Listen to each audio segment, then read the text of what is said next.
So kahapon guys, nakakuha tayo ng LC79 na single cab. So ngayon, syempre, kailangan may kapatid ang mga 70 series natin. So ngayon, meron tayong nakuha na LC71 short wheelbase. 3-door pare, 71 eh. Ang makina nito is FJ ang makina, pero manual to pare. And mamaya, pagdating natin doon, ikutan natin. So guys, abangan nyo to. For sale. Ganda 17,000 lang tinakbo. Drive muna tayo, mamaya mas show cost tayo pare. So tara, samahan nyo kami.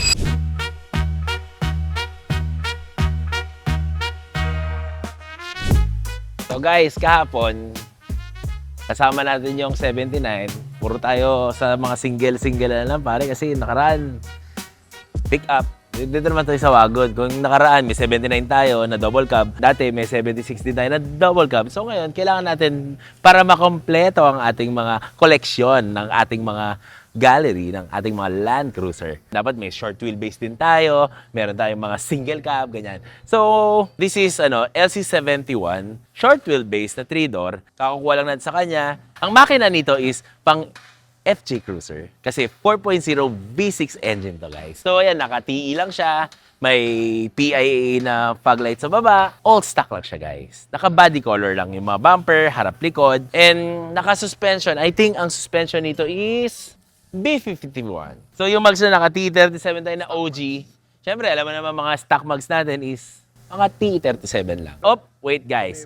For sale pala tong LC71 natin na manual transmission. Kung may mga pabenta kayong mga kotse, message nyo lang, lalo na ang mga Land Cruiser. Sana makahanap tayo ng buyer ng mga Land Cruiser nyo. Message nyo lang kami kung ano yung mga Land Cruiser na gusto nyo ipabenta. So, kung gusto nyo bumili, magbenta, message nyo lang kami.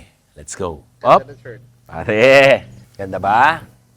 Op! Since Chinese New Year ngayon, yan, itaterno natin sa pulang shirt. So, malapit na, ma-available yan. Hindi lang tayo umabot kasi yung supplier natin na si medyo mabagal, pare. So, nasa kasal ngayon, pare. Kasi, papakita na yung picture niya dito. Yan. Available na to sa malapit na sa Shopee. This week, magkakaroon na tayo ng bagong stock. Yan, Land Crew. Like nyo na rin yung page natin ng Land Crew. Nasa Instagram, TikTok, Facebook, and YouTube.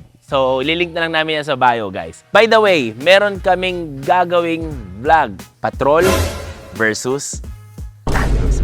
So, abangan nyo yan. Comment nyo sa baba kung sino ang Team Patrol or Team Land Cruiser. Yan. So, Y62 at saka LC200. Iko-compare natin yan. Side by side. So, yun. This will end my reel and see you tomorrow. Let's go.